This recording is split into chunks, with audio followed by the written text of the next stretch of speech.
Hello and welcome to Megan's Social Media Marketing Show. Today I have a special guest for you, my friend Jenn, who identifies as an Enneagram 9. Now, I was so excited to jump into this conversation with her and talk to her about knowing the Enneagram through your customer and herself as a type 9 that I completely forgot to give you a description of the type 9. This one is from a book called The Sacred Enneagram, Finding Your Unique Path to Spiritual Growth by Christopher L. Hewitts. And he says that the 9 sits on top of the circle of the Enneagram and is sometimes described as the spine of a body, and each of the other types are the ribs coming off that spinal cord. As such, the 9s observe all that is, and rather than getting sucked into the drama, essentially opts out, witnessing the world without much compulsion to participate in it. 9s are calm, cool, and collected. 9s are by nature understanding and make excellent arbitrators, mediators, and referees because they have an innate ability to understand almost every perspective. Because of this profound capacity to understand each other's, it's hard for them to take a position or hold an opinion, especially if it's contrary to that of their partner or community. The basic fear of 9s is falling into the fuzzy ambiguity of their ability to emphasize with multiple perspectives, ultimately losing themselves in the process and not having a place to land. Their inner stability is not to be encroached upon. As long as they feel that people are keeping their distance, 9s think they are okay, but the truth is they aren't. Ultimately, they need to be drawn out of themselves. So without further ado, here is my conversation with Jenn. Hello and welcome to Megan's Social Media Marketing Show. I am so excited to bring you today a special guest, Jenn Collins, who is one of my good friends who we have yet to meet in real life, Jenn. I cannot believe this. But you know, global pandemics and all that. All that, no biggie. All of that, no big deal.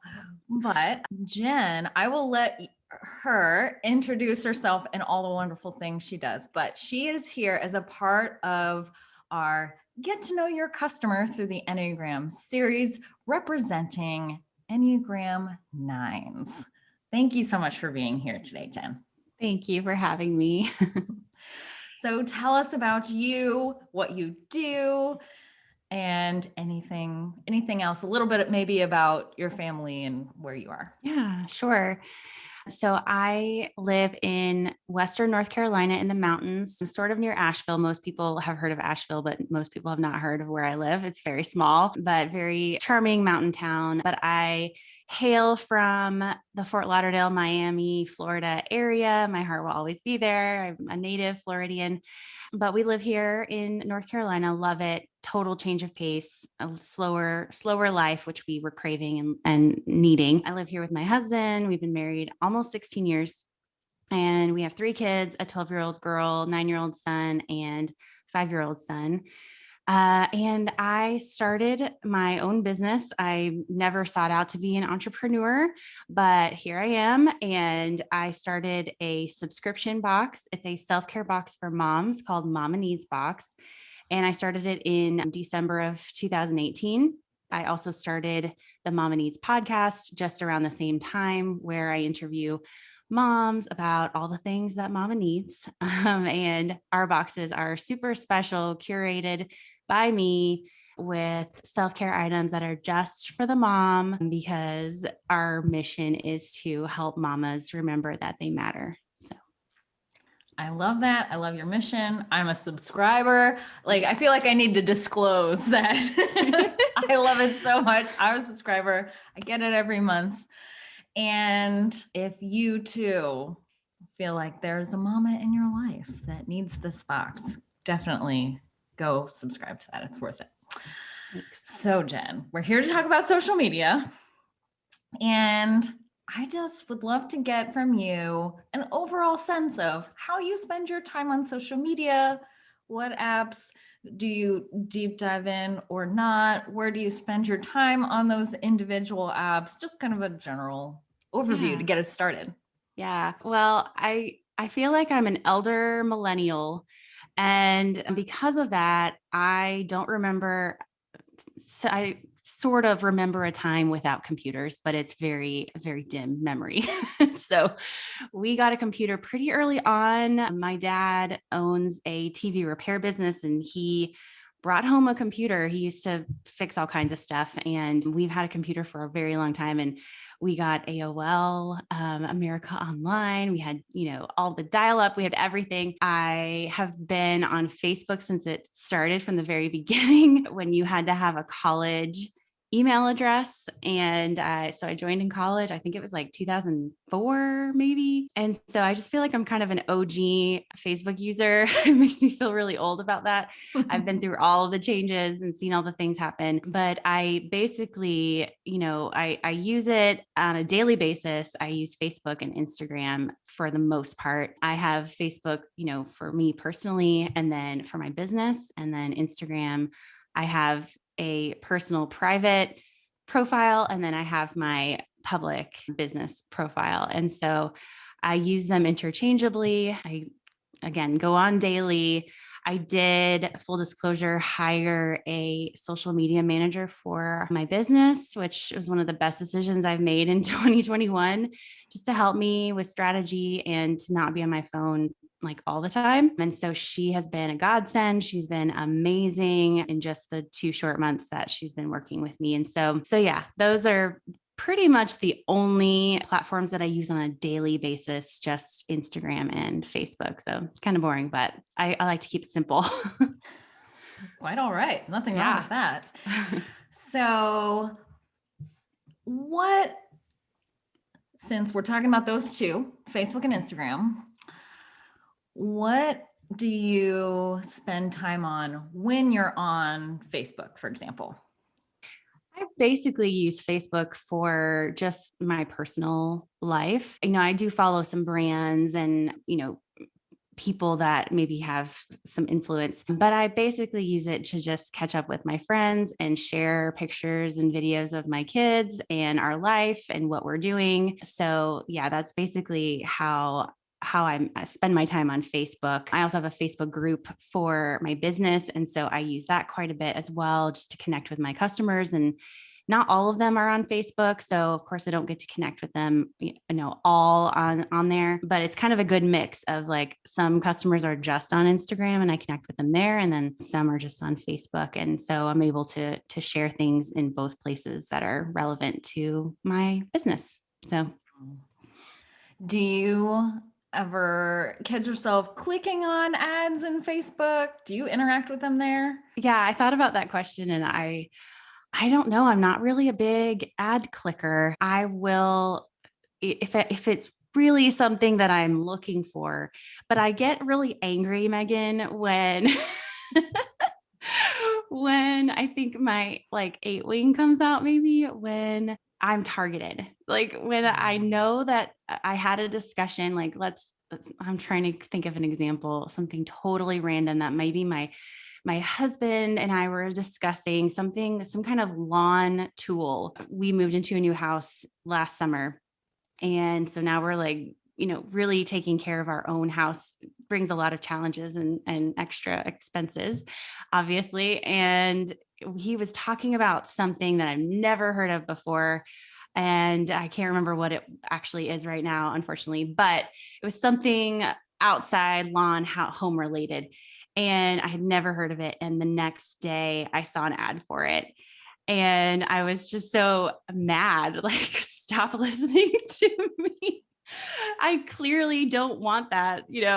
I've never searched for it. I didn't know what it was. So Yeah, things like that kind of deter me from clicking on ads when I know that I've been targeted because of a conversation or sure. because of something that I looked up, Googled or Yeah. whatever. So they kind of drive me crazy. My theory on that, especially with spouses, is that Facebook knows that they're your spouse. You've told them that. Right. So they're like, oh, well, if we sent the ad to the wife, maybe they'll be more likely to buy Right. it. That's my theory on that. That's a good theory. Yeah. Yeah. It's probably true. A similar situation where you were talking about something and it shows up. This happened on Instagram though. I'm in a dance company, and on Sunday nights we were at rehearsal, and one of the ladies got these really cool new shoes, and we were talking about them. And of course they showed up the next day on Instagram, which I was not surprised about. I was like, okay, fine. So then 2 or 3 weeks later, I told her, I was like, of course, your shoes showed up in my feed. And she's like, that's so creepy. And we just like had this literally in my Explore tab. It was the first picture the next morning. I was like, what?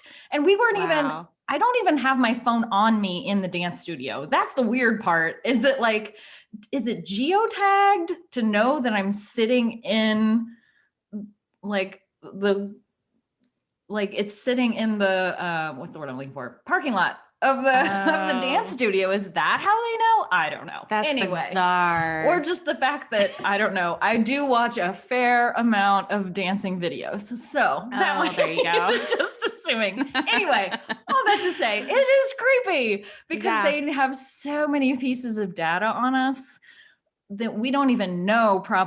They've probably just connected the dots and been like, oh, since she likes X, Y, and Z, she's of a certain age. Her husband does this, whatever. They'll like this. Anyway, yes, it is creepy, and I totally understand. However, it's interesting because I don't get angry about it. I just know sometimes I'm like kind of happy about it because I'm like, I'm just telling my phone right now, I'm really looking for. That's funny. Because at least with Instagram, I feel like the ads know me better than I know me sometimes, and they suggest better things that I would know to look for. So, oh, well, and I don't get like super angry anymore. I think I used to, and now it's almost just like, well, there it is. Like, but it just bugs me. And we do laugh about it because I'll be like, Joel, oh my gosh, this show just showed up on my phone. Remember when we talked about this? Like, we got a puppy and we were talking about not potty training her, obviously, but like house training her and getting her to go outside to go to the bathroom. And of course, I was getting ads for days about, pads for dogs, like pads to put on the floor and I'm like, why would I buy that? I'm not buying that. But just like stuff like that, where I'm like, they know that we got a dog. I mean, obviously I've posted pictures and stuff, but yeah, it just bugs me that the information is out there. I mean, I put it out there. I know like it comes with it, but it just bothers me. Yeah. So, message to advertisers is don't do super creepy things. Yeah, just don't be creepy. Don't be creepy. Like stalkerish. Yeah. Curious, on Facebook, are you one that keeps up with making sure that you post pretty frequently about your kids personally? You post pretty frequently about your kids, every milestone is documented, that sort of thing? Or was that more frequent before and now you're getting more away from that? I think I used to be more frequent about that, about family milestones, sharing all the things before I had a business. And even though my account is private, like I'm not worried about that. I think I just don't want to be on the phone all the time. And so I just don't share, or maybe I've just gotten older where I'm just like, I just want to keep it to myself. Like I didn't share that we moved for quite a while. And that was partially because I was trying to be sensitive because we moved during a global pandemic and lots of people are going through a hard time. And it was just weird. And I just felt really strange about sharing that. But then I found when I did share it, people were like, why did you wait so long? We want to celebrate your good news. We are so happy for you. Like, I can't tell you how many comments I got about that. Like, keep sharing good news. And so once I heard that, I was like, maybe I shouldn't hold back so much, but I do not post as regularly on my personal stuff as I used to, but I pretty much always post, birthdays for my kids. I just love to look back at all the old pictures. I love Time Hop. The Time Hop app, because it goes through my Facebook, my Insta, and the photos on my phone. You can connect all of those things and it'll show me. That's actually one app I open every single day. I don't know if that's considered social media, but it does use social media to tell you. So I love opening up that app every day and seeing, and I'll love to like show my kids like, look, look when you were a baby. Oh my gosh. Until you said this, literally, I did not realize it was a separate app. Like I just assumed it was like baked into Facebook somewhere and I just never accessed it. Facebook has its own like memories section, but the Time Hop app is something that you have to like go and download specifically. But I like it because it shows me Facebook, Instagram, and pictures from my phone that maybe I just didn't post, but I took that day. And so I love, love, love to look back on, you know, funny things that my kids said that I shared. Like my kids, when I was a stay-at-home mom, and I still stay at home, but I have a business now. When I was a stay-at-home mom, like my kids would say the funniest things. And it was a way for me to share what they said and for my family who lived far away to keep up with me. I moved, like I said, from Florida to North Carolina, and it was just a really great way to document kind of their lives and what was going on in that time. So I'm grateful when I open that to see some of the funny things they've said and the cute pictures. So yeah, as far as posting frequently, I've kind of slowed down on that. And they're older. My kids are, 12, 9, and 5. And so I'm trying to also be sensitive to their privacy, Sure. Two things I'm hearing you say. Yeah. Number one is that 9s are overall, I'm trying to think of the right term. Their viewpoint is in the past. So you love that when people remind you, when you are reminded of things that happened in the past. So that's very important to you. And you love that aspect of social media, which I do too. And now I'm absolutely going to download the Time Hop. Yes, I'm excited about that. And secondly, you are very conscious of other people's perception of what you post. So as you said, you waited to kind of, even though I'm not sure what waiting did for you to delay telling people, maybe you were delaying were you thinking like until the pandemic's kind of farther along, or that it is, no, you didn't. I don't even know, Megan. It is something that I struggle with, is what other people perceive and what they think. And because I'm a 9, I literally can see every single viewpoint of what people might think, what they even, I can put words in people's mouths that they haven't even said. That's just like a horrible thing that I can do. And so, I think it was just a mental thing. I just wasn't ready to share it, and I just waited. So I don't know. I don't exactly know why, but there it is. So does it bother you when you're viewing other people's posts, let's say from brands or people who own businesses, when what you're reading from them might be perceived as insensitive to certain groups? Does it bother me? Does it bother you? Yeah. Yeah, it does. It does bother me. I think that because again, I can see other people's point of view. I'm like, ooh, that might be bad for this person to read. And I'm a person who looks at the comments and reads all the comments. And I'll even save a post that I want to go back later and read the comments, because I know like maybe the person just posted it and I'm like, oh man, this is going to be good. And so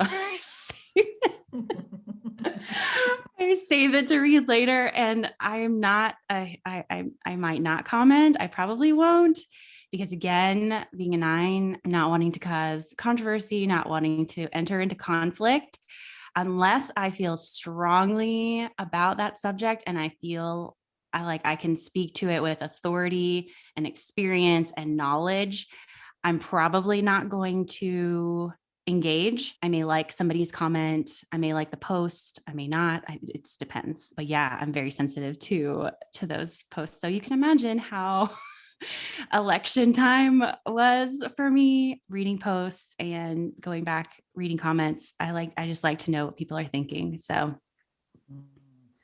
Great. So let me ask you this then. What brands, businesses, people who own, I know you're in your heart, you love mama-owned businesses. I do. And small businesses. So which ones are you most attracted to And maybe not even just which ones, but the types of things that they post. Well, not to be too super shallow, there are some deep, deep things too, but I love people who share like what they're wearing that's working for them, especially if we have similar body types, because I think, the representation of different body types and sizes and shapes matters. And so for me, I'm always looking at, okay, what will that look good on me? And, it looked good on her. So maybe I'll check that out. I don't, like I said, I don't really click on ads, but if somebody I follow who I've already kind of established that like know, like, and trust with them, if they share a shirt or a beauty product or shoes or, something like that, I have been known to buy it based off of their recommendation.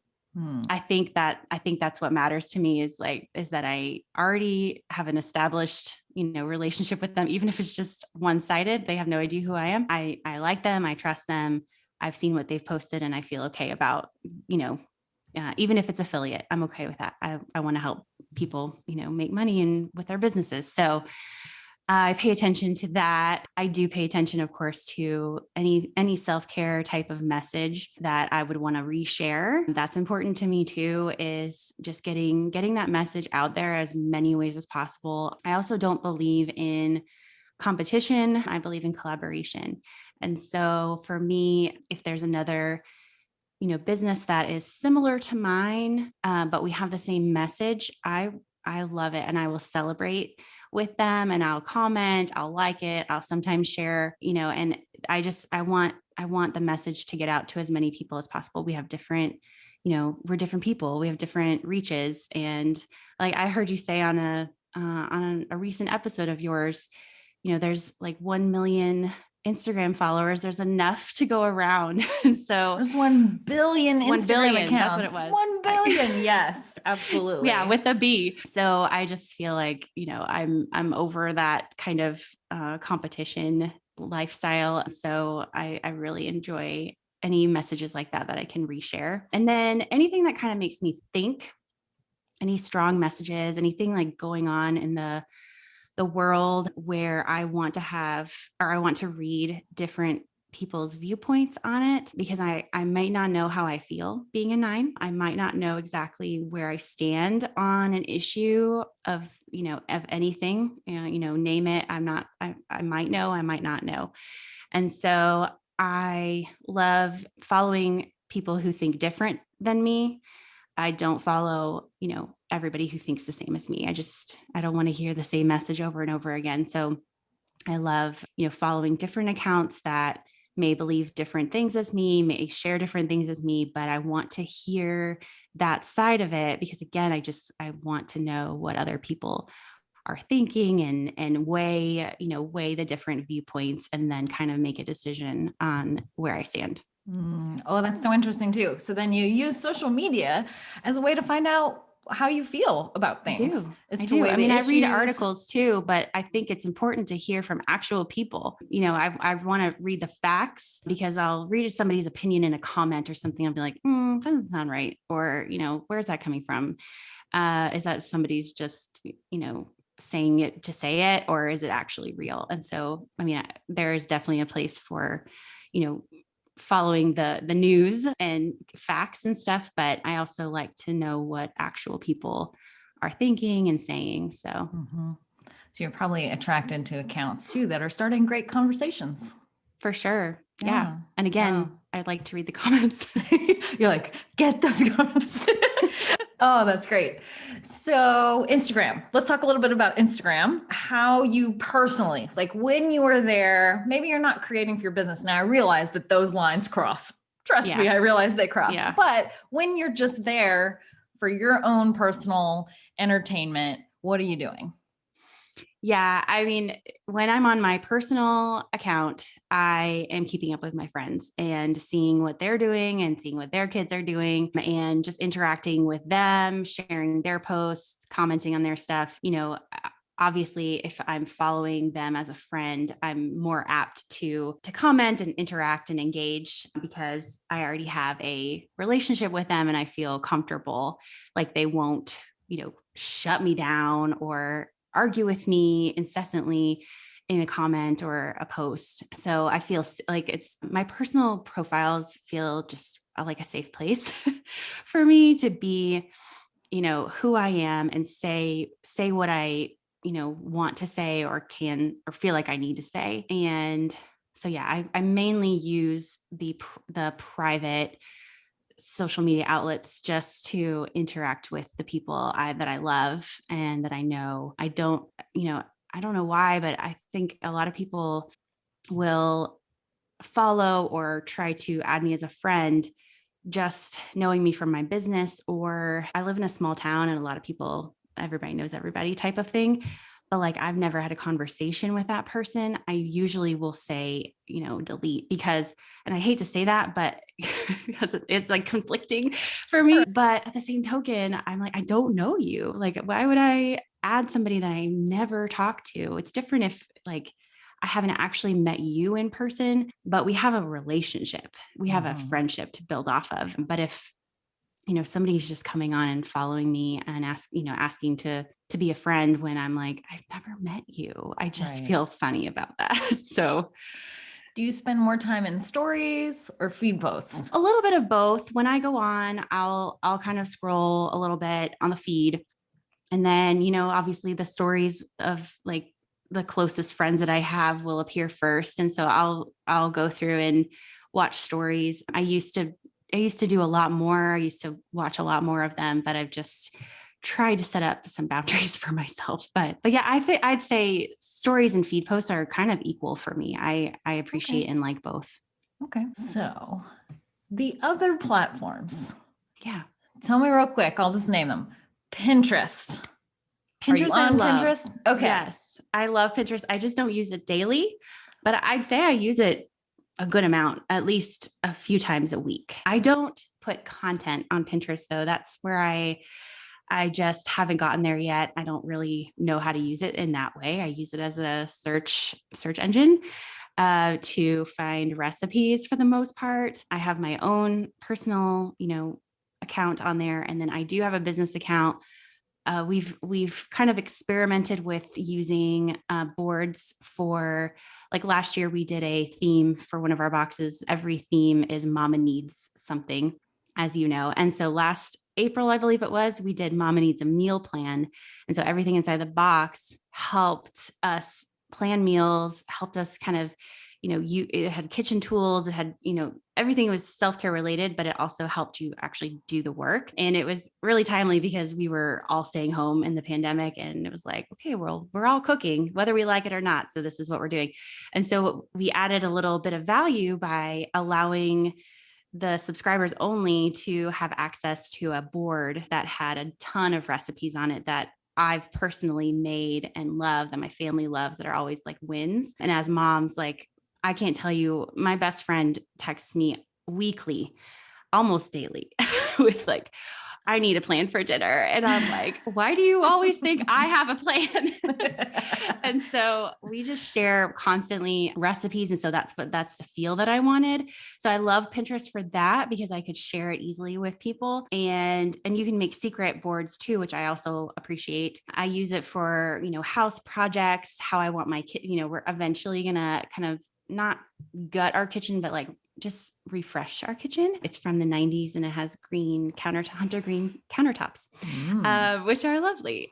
So, just ideas that I have for the house that just to refresh it and make it our own. But mostly I use it for, recipes and home projects. If I'm researching self-care products, I'll go there too and search for things that I know will help me figure out what people want, what moms need.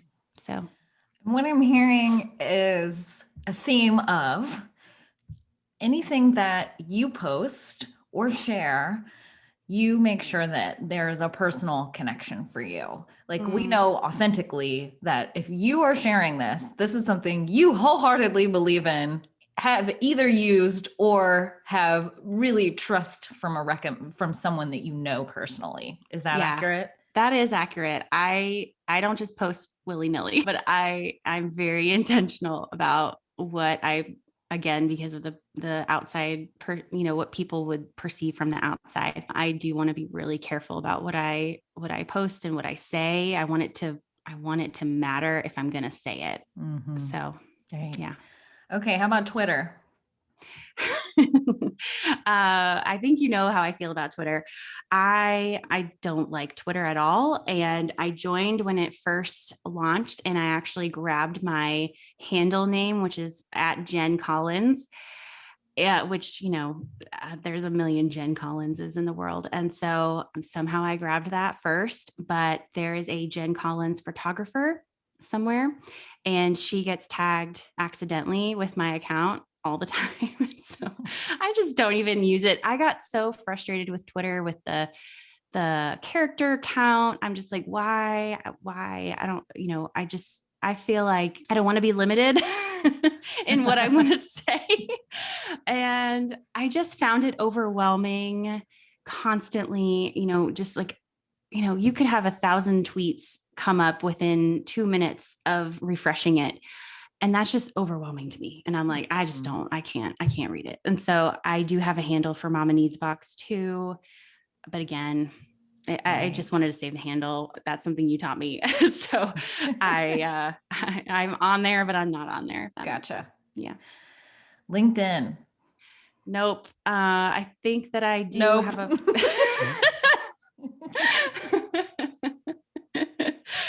That is just not a place where I want to spend time. I'm sure it's great. And I've heard some people who have really benefited from it. I think I'm on there, but again, I don't use it. I didn't really understand what it was for. I feel like it's more for corporate professionals, and that's just not who I am. And so, yeah, I'm not really on it at all. Okay. Any other platforms that were you TikTok?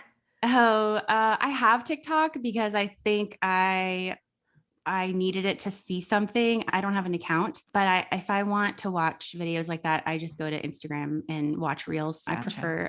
I prefer the reels because you just don't know what you're going to swipe up and see on TikTok, and I don't allow my kids on it, but I have it just kind of just in case I needed to see something for whatever reason. Clubhouse. I heard an interview recently you did where I think it was Carla who is on Clubhouse, and I loved the way that she described what it is, because I'm like, I don't even know what it is. I'm on it. I have a handle because you told me to get a handle, but I haven't used it. I don't know really what it is. So hearing her explanation of it was so helpful.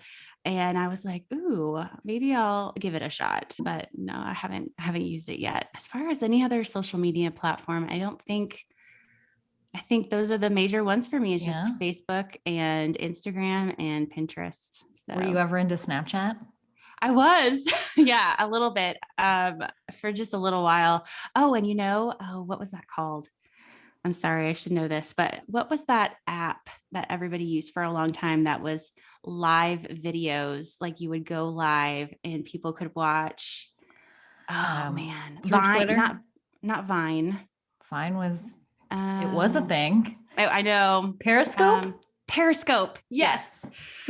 I was invited to be in a Periscope group when it first started, and we called ourselves the Scopers. It's kind of lame, but somebody in this group came up with a calendar.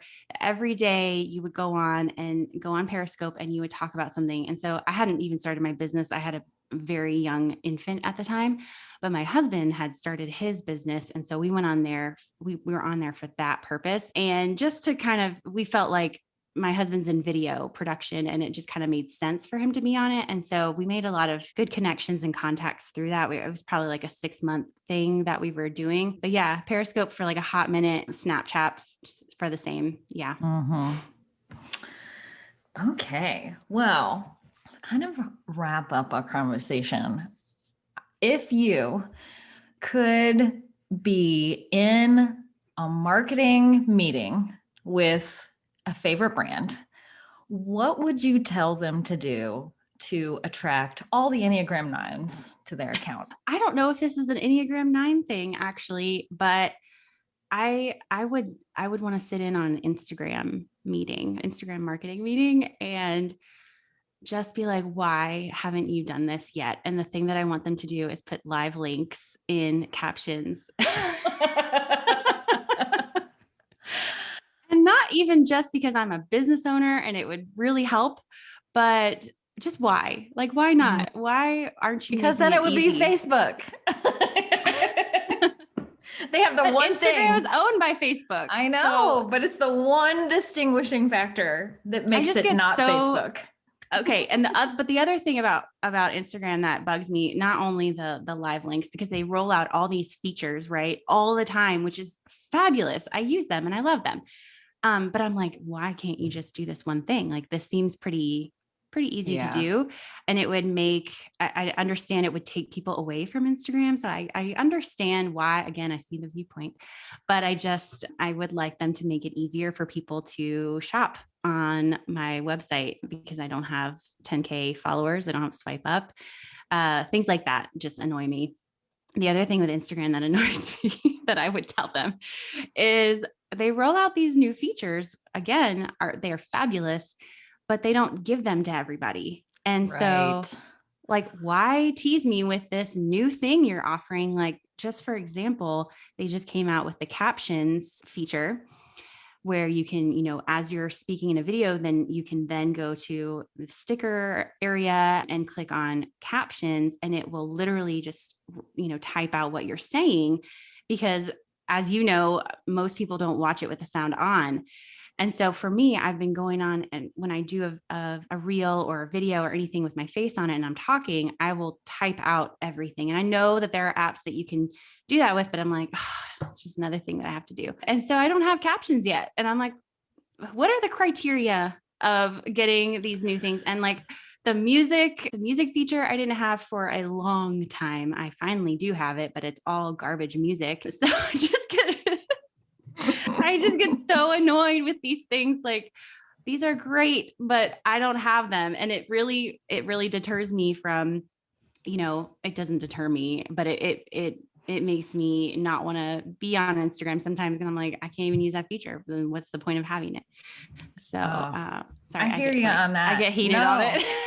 No, I say a hearty amen to the frustrations with rollouts. Like, why can't you just push a button and give it to everybody? Why can you not do this? Yeah. And even if you could, or even if you needed to roll them out for capacity issues or something over time, it still is never consistent, and people still are without the ability to create reels. And it's been over 6 months, almost a year. I follow somebody who has over 600,000 followers, and somebody asked her in a message, do you have captions? And she's like, no, I don't have that feature. And I'm like, she doesn't I don't even have it either. Yeah. It's just bizarre to me that, who gets it and who chooses who gets it. I don't understand that. Just have to pray to the algorithm gods that you get it. Oh man. I know. I hear you on all those frustrations for sure. Yeah. Because it's not fair, right? It's not fair. Not fair. Everybody should get it. Oh, well, this has been lovely. Thank you so much for coming on with me and giving your perspective. I really appreciate it. And I know that it could have been maybe a little difficult for you, because you might be worrying about what other people will think about what you would like on the platforms. Maybe a little. But trust me, this is going to be helpful for so many people. I really appreciate it. Thanks so much. Yes. Thanks for having me, Megan.